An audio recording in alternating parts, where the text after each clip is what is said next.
Hey everybody, Matt Roy back once again.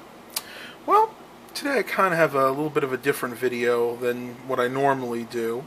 About a month ago, I went to a local estate sale. As most of you guys know, I'm not a big estate sale fan because usually, for one, they usually don't have a lot of electronic or computer items like I like, and two, they tend to be a little on the pricey side. But for whatever reason, I decided to check this one out, and it was humongous. I mean, it was an older gentleman who obviously had passed, and this house was filled to the brim. I would almost call this a hoarder's house. They had the typical things. They had a lot of cookware in the kitchen. They had a lot of different items like that. They had a lot of furniture. And then I went into the, I guess what you would call like the den area, and I stumbled across this gentleman's record collection. Now, I kid you not, this guy must have had 4,000 LPs and probably another 500 45s. I think there may have even been some 78s mixed in there. But I just want to share with you some of the best ones that I found from that sale. I wound up purchasing probably about 50 of them in total. And this is probably going to wind up being a two-part video because I got one stack here that I want to do, and then I have another stack that I'd like to try and get done. Maybe tomorrow I can film that. So without further ado, let's get started. The first one here is actually one of my personal favorites. This is it's called the Music from the Command, assembled especially for Magnavox to provide the widest selection of music. This is actually a record from 1959. It was given away when you purchased a console, basically stereo system. Those are those big wooden things that would sit on the floor back then. And basically this is just a sampler. I mean, it has a lot of stuff from operas and a lot of classical music. But the one really interesting thing about this is, and this will probably be the only record I actually take out, is the way that it's actually made. If you look here, this record I have played probably 50 to 100 times. But if you look closely on the surface, there are absolutely no scratches. The reason for that is this is not typical vinyl. This is actually made out of 35 millimeter film. What they actually did is they melted it down and they actually made it into a record. And basically what that allowed it to do is be extremely durable, and the sound quality is just amazing. I tried to research online why this technology never really took hold, and it didn't. As far as I know, there are only about a dozen or so records that they ever did that with. It's really a shame because, like I said, it's much more durable than just regular vinyl. So anyway, that was the first one. Second, we have, this is John Michael Talbot's Songs for Worship Volume 2. Not one of my favorites. I like him as a singer. He's pretty good. But I remember when I was young, my mom and I went to see Wendy Talbot, his ex-wife, at one of our friends' local churches. She was very, very talented. I'd almost say she's more talented than he is. Just some typical worship songs, contemporary. This particular album, let's see. It's not dated, but I believe it's from the mid to late 80s. Next, we have one of my personal favorites. This one is Joni Mitchell and the LA Express, Miles of Aisles. This was actually recorded live in Los Angeles at the Amphitheater in 1974. And one thing I really, really enjoy about records is the artwork. I mean, this is absolutely beautiful. And this one even has a couple of the songs with the lyrics totally written out. Not two of the best songs on the album, but I still thought that was pretty cool.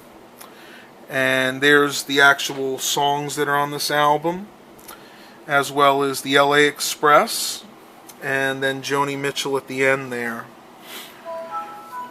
This is a 2-album record, and on the back it actually just tells you the songs again and then shows you another part of the amphitheater. Highly recommend this. If you like kind of folk music from the 70s, This is definitely the album for you, so go ahead and check that out. These are very common. I've seen many of these at the thrift stores for $1 or $2. Trust me, it's definitely worth it. Next we have Joan Jett and the Blackhearts, I Love Rock and Roll. Not usually my typical type of music that I like. I'm usually more adult contemporary, and then folk music, and I also like jazz a lot. But hard rock, or what they called acid rock back then, really isn't my style. But I did like a couple songs in here, especially I Love Rock and Roll. Love is Pain, that's another good one. Then the remake of Crimson and Clover. And this one dates from 1981. And all these records are in very good shape. The gentleman that had them obviously took very good care of them. Never played them on any sketchy black plastic crap turntables. Looks like this one may have actually been like a promotional giveaway, or maybe used in a record, maybe used in like a radio station. Someone have to tell me what that means, because I really can't read it other than it says manufactured service under. The rest of it's kind of faded over time. So if you guys know what that means, let me know in the comments. Next we have Billy Joel's The Nylon Curtain. And this record was very famous because of the first song on here, Allentown, which wound up being one of his top hits from 1982. And just a really good album. Unfortunately, there's not really... The rest of the songs on here I'm not that crazy about, though I do like Billy Joel as a whole. But Allentown's probably the one good song on this album. Next we have Barry Manilow, 2 a.m. Paradise Cafe. Now, before you guys get on my case, I'm not a huge Barry Manilow fan, but I do really like this album. As I've stated before, I really like jazz, and that's pretty much what this album is. It's his version of like classic jazz, but it's smooth. It's definitely in the smooth category. This is a record that if you are having a hard time sleeping, or you just want to relax and listen to some nice light music, this is something you definitely want to pick up. The instrumentals on here are just incredible. I mean, you can see you got bass, guitar, piano, drums, piano and Rose, and then the baritone sax. Absolutely beautiful album. Definitely pick this up. And this is pretty common. I've seen this album at garage sales and thrift stores many, many times.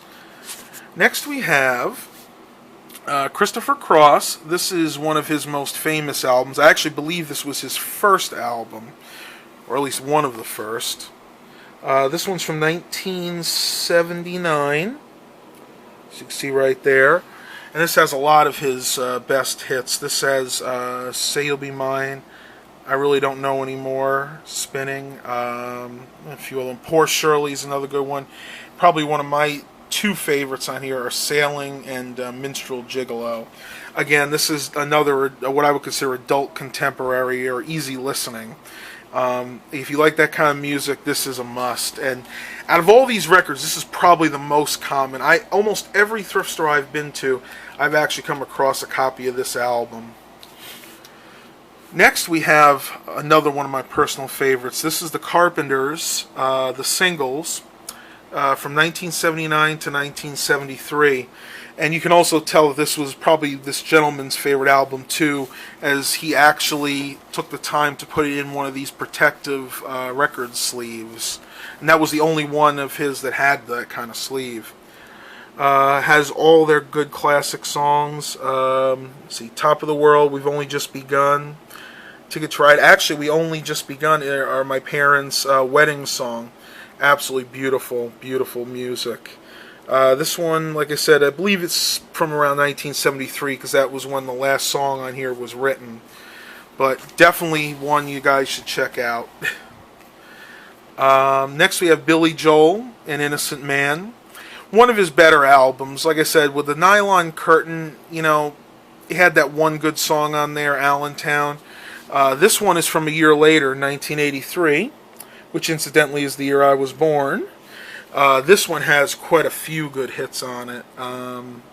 Innocent Man, The Longest Time was very popular.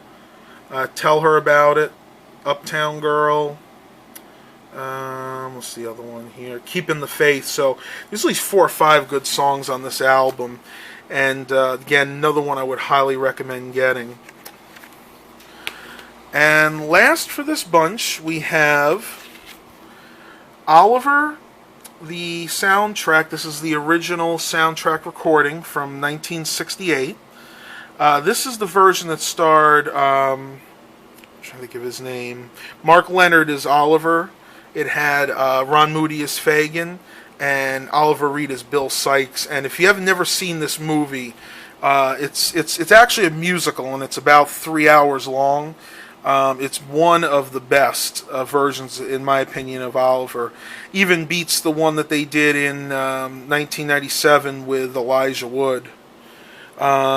This record is in pretty good condition. It's definitely, you could tell it's a 60s LP because, see if I can take it out real quick. It actually opens up like this, but it's kind of broken over the years. As you take the album out, you can see that it's actually probably about twice as thick as the later 70s and 80s LPs, which is fine. I mean, they just use they actually used more vinyl, and I believe it was a different type of vinyl material back then. And when we look inside, the artwork in this is really nice. You get a couple of color pictures from the movie there. What I really like is it explains in depth all the different writers and actors. Like there's Ron Moody as Fagin, Oliver Reed as Bill Sikes. I think he was actually one of the best actors. Harry Seacombe is Mr. Bumble from The Workhouse. He was actually a opera singer, so he didn't really do too much acting. This is about one of the only things he was in. Shawnee Wallace as Nancy. I was wrong. I'm sorry. It was Mark Lester as Oliver. And then Jack Wilde is the Artful Dodger. He was also in that H.R. Pufnstuf, if any of you guys ever saw that. Hugh Griffin is the Magistrate. And then the producer and director. And I'm not too familiar. I know about Carol Reed, but I'm not too familiar with John Wolfe. But again, definitely an album you should check out. And the artwork on the back of this is really, really amazing. There's some information. You could pause the video if you want to read that a little bit more. But anyway, that's the first bunch of albums. I didn't want to make this video too long, so I'm going to do this in part 1 and part 2.